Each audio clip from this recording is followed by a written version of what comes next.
आज बात करते हैं कर्नाटक के एक ऐसे नए कानून की जो शायद हमारे अगले फूड ऑर्डर या कैब राइड का पूरा एक्सपीरियंस ही बदल दे। सोचिए जरा, हम सबने कितनी ही बार स्विगी, जोमैटो, ओला या उबर यूज किया होगा, है ना? बस एक क्लिक और खाना या कैब दरवाजे पर हाजिर। लेकिन इस सुविधा के पीछे आखिर है कौन? वो लोग जो चाहे बारिश हो या तेज धूप हमारे लिए दौड़ते रहते हैं।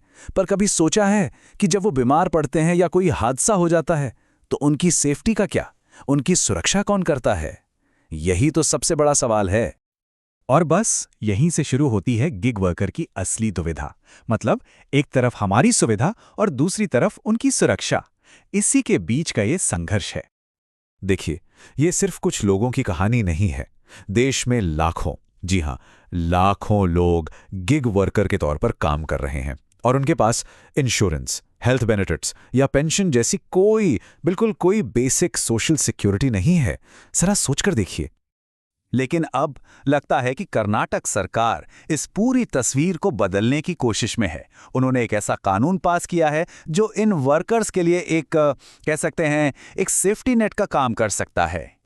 तो इस कानून का नाम है the Karnataka platform based gig workers social security and welfare act 2025। और यह सिर्फ कोई घोषणा नहीं है, बल्कि एक ठोस, एक सॉलिड सरकारी एक्शन है। इसका मकसद सीधा है, गिग वर्कर्स को वो अधिकार देना जिसके वो असल में हकदार हैं। तो सवाल उठता है कि ये कानून आखिर कवर किसे करता है? इसमें लगभग सभी बड़ी कंपनियां शामिल हैं। स्विगी, जोमैटो, ओला, उबर से लेकर अमेज़न तक, सब। और हां, इनके अलावा जो भी दूसरी प्लेटफॉर्म बेस्ड सर्विसेज हैं, वो भी इसके दायरे में आएंगी। तो सबसे बड़ा सवाल, ये प्लान आखिर काम कैसे करेगा? मतलब पैसा कहां से आएगा और वर्कर्स तक पहुंचेगा कैसे? चलिए इसे समझते हैं। इस पूरे प्लान की नींव रखी गई है कल्याण शुल्क पर, या कह लीजिए वेलफेयर फी पर। यह एक मैंडेटरी कंट्रीब्यूशन है जो इन एग्रीगेटर कंपनियों को हर एक ट्रांजैक्शन पर देना ही होगा। और सबसे इंपॉर्टेंट बात यह है कि यह पैसा सिर्फ और सिर्फ वर्कर्स के वेलफेयर के लिए ही इस्तेमाल होगा। तो अब सवाल है कि कंपनियों को देना कितना होगा? सरकार ने ये फीस हर ऑर्डर या राइड पर 1 से 1.25% के बीच रखी है।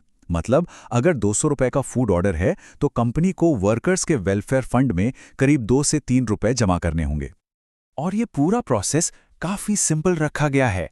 देखिए, स्टेप 1, ऐप पर एक ट्रांजैक्शन पूरा हुआ। स्टेप 2, कंपनी ने वेलफेयर फी चुकाई। स्टेप 3, ये पैसा एक सेंट्रल वेलफेयर फंड में जमा हो गया। और फाइनली स्टेप 4, इसी फंड से जो रजिस्टर्ड वर्कर्स हैं उन्हें सोशल सिक्योरिटी बेनिफिट्स मिलेंगे। अब देखिए, सिर्फ पैसा इकट्ठा करना ही काफी नहीं है, राइट? इस पूरे सिस्टम को ट्रांसपेरेंट और असरदार तरीके से चलाने के लिए एक गवर्निंग बॉडी भी चाहिए। इसीलिए एक नया बोर्ड बनाया गया है।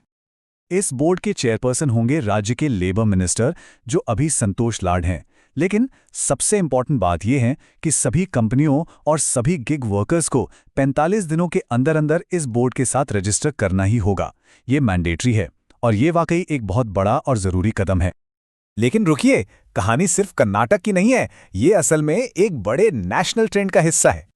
असल में इस मामले में पहला कदम राजस्थान ने उठाया था। उन्होंने 2023 में ही गिग वर्कर्स के लिए ऐसा कानून बना दिया था। और अब कर्नाटक इस रास्ते पर चलने वाला दूसरा बड़ा राज्य बन गया है। तो इससे एक बात तो साफ है कि गिग वर्कर्स के अधिकारों को लेकर पूरे देश में एक नई हवा चल रही है। तो इन सबका गिग इकोनॉमी के फ्यूचर के लिए क्या मतलब है? आगे क्या होने वाला है? देखिए, यहां से सबसे बड़ा टेक अवे यह है कि यह कानून पहली बार गिग वर्कर्स को एक फॉर्मल वर्कफोर्स का हिस्सा मान रहा है। ये सिर्फ पैसों की बात नहीं है, ये बात है सम्मान की और उस सामाजिक सुरक्षा के अधिकार की जो उन्हें अब तक नहीं मिला था।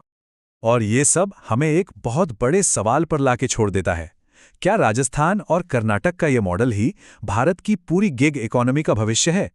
क्या बहुत जल्द हम दूसरे राज्यों को भी इसी रास्ते पर चलते हुए देखेंगे? अगली बार जब कोई ऐप इस्तेमाल हो तो इस बारे में सोचना तो बनता है।